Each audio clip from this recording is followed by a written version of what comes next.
Olá, irmãos, tudo bem com vocês? Espero que cada um esteja aí no seu confinamento, suportando esses dias, que são importantes para a preservação da saúde. Independente de como você tem interpretado todas as pressões que temos ouvido entre políticos e essas pessoas que estão governando, se nós pudermos, eu diria assim, se nós pudermos ficar isolados e não nos deixarmos contaminar nem por essas pressões ideológicas e principalmente também pelo tal do vírus, com certeza é muito melhor. Acredito que tem muitas situações, pessoas, inclusive da igreja, da nossa congregação, que estão preocupados com a questão financeira e não é um problema que a gente não leva em consideração, não. É muito sério, um momento muito difícil para todos, qualquer governante que estivesse levando isso a sério, as dificuldades de verdade e não suas intenções políticas apenas, estaria assim procurando o melhor caminho para essa situação.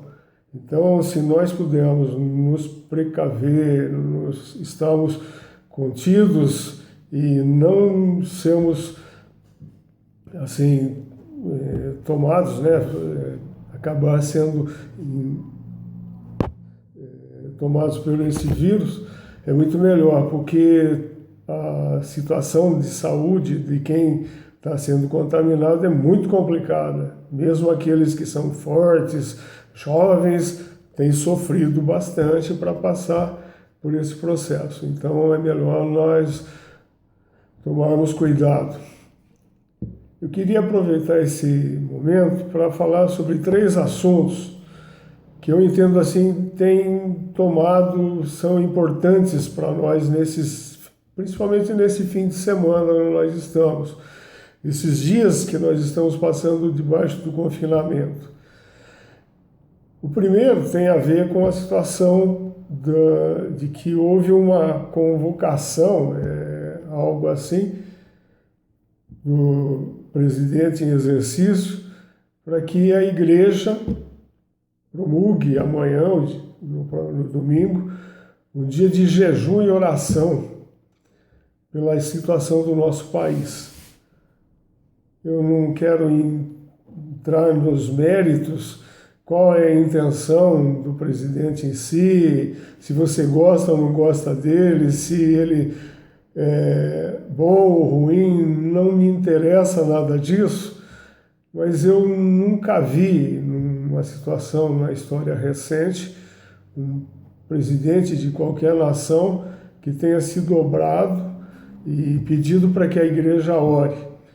Ele vai ser apedrejado por muitos, exaltado por outros, mas eu não penso nesses aspectos de que ele seja bom ou ruim, não é essa a questão. Eu penso que alguém que detém a autoridade que pertence a Deus de ser presidente fez essa convocação. E eu penso que nós, como igreja, temos que responder a isso, independente, como eu disse, de linhagem, de pensamento, porque se a igreja estiver no nosso país orando nesses dias, nós precisamos estar envolvidos com isso. Se as intenções das autoridades são ruins, a maior parte a gente tem visto que é só eleitoreira, mas o que importa é que há um pedido, há uma convocação, há um grito de socorro. E nós sabemos que é só o Senhor que pode responder a isso. Então nós, como igreja, da medida do possível, da capacidade de cada um, eu creio que nós devemos atender a isso. A outra coisa é com respeito aos dias em que vivemos e aquilo que Marcos tem pregado, que é a respeito de quem é Jesus para mim. Eu penso que esse assunto ele é extremamente importante e que Deus quer usar esses dias em que nós não podemos ficar dependendo muito de outros, de tentar ouvir Deus pessoalmente. Esse é um grande drama que eu acredito que nós como cristãos vivemos, porque a Bíblia nos ensina que nós devemos andar no Espírito, que é o Espírito Santo quem precisa dirigir as nossas vidas. Nós precisamos aprender do Espírito e Deus quer se manifestar pessoalmente a cada um de nós. Deus quer falar ao coração de cada um e eu tenho plena certeza que nesses dias Ele tem falado. Então eu acredito que esse assunto é extremamente importante. Nós precisamos buscar a Deus, ouvir Deus, ler na sua palavra, nosso tempo de meditação, de oração, procurar compreender quem é Deus, né? Quem é o Senhor Jesus para cada um de nós. Da resposta desse assunto vai implicar na nossa qualidade de vida cristã. Da profundidade que cada um de nós vai ter para com essa verdade da palavra de Deus. Ele quer ser Senhor sobre as nossas vidas. Eu tenho assim para mim que a pessoa do Senhor Jesus, o Senhor Jesus para mim ele é, em primeiro lugar, ele é o meu Salvador, é aquele que me redime. Mas também ele é meu Senhor, porque ele foi feito Senhor e Cristo. E isso implica sobre ser aquele que governa, que tem todo o direito sobre a minha própria vida. Então, se Ele é Senhor, Ele é o Senhor de governo. Mas Ele é também a minha maior e única e absoluta referência. Então, se eu tenho essa compreensão, isso afeta a minha vida, afeta as minhas decisões, afeta o meu comportamento, afeta os meus relacionamentos. Então eu já escrevi aqui, pedi para que irmãos se manifestassem e escrevessem aqui aquilo que você tem ouvido de Deus para você. Alguns que já são mais comuns têm escritos, já são mais presentes, são constantemente, estão sempre escrevendo. Mas eu queria que todo mundo escrevesse. Todos nós estamos sendo tocados, estamos sendo envolvidos por esse momento.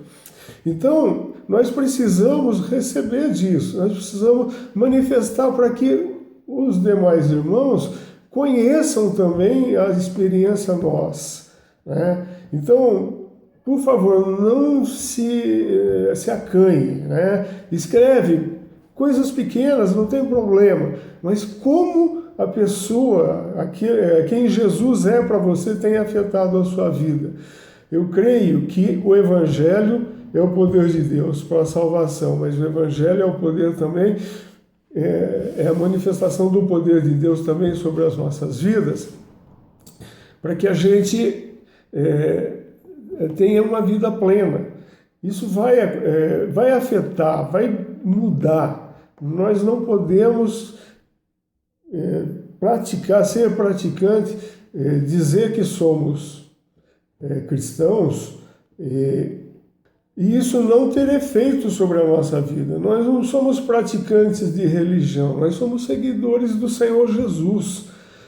E isso precisa fazer efeito sobre a nossa vida. Eu penso que, ao respondermos essa pergunta que o Marcos tem colocado, quem é Jesus para você?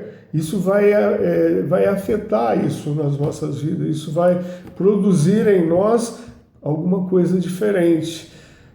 Eu penso que o mundo quer ver, quer ser tocado, quer conhecer algo que a igreja precisa manifestar, que é o bom perfume de Cristo. Então isso precisa acontecer nas nossas vidas. E a terceira questão é que nós perdemos a nossa avó Pilica, né? Ela nos deixou hoje e eu tinha um grande carinho por ela. Ela é uma pessoa extremamente importante nas nossas vidas, porque ela carregou sobre a sua vida esse referencial. O Evangelho atingiu a vida dela, ela foi transformada pelo poder do Evangelho e ela viveu plenamente no poder desse Evangelho. Então, todos nós que as conhecíamos, todos aqueles que tiveram contato e relacionamento com ela, foram tocados por isso. E hoje é um dia extremamente triste nesse sentido, em que ela partiu. Mas também, por outro lado, ficou o legado, um legado extremamente positivo.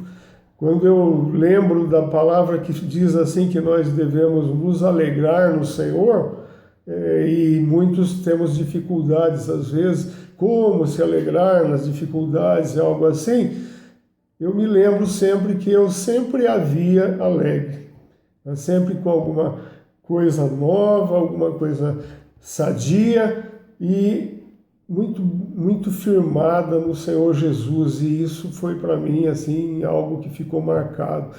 Então, irmãos, nós a perdemos, mas nós a perdemos para o Senhor. O Senhor estava com saudade dela e a levou.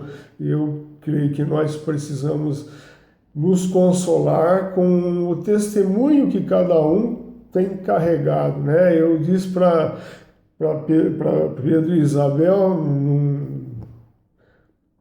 no que eu escrevi a eles, que a primeira coisa que me veio à mente quando eu fiquei sabendo de que ela tinha falecido foi o texto de Eclesiastes capítulo 3, verso 11, que diz que tudo fez formoso Deus em seu devido tempo.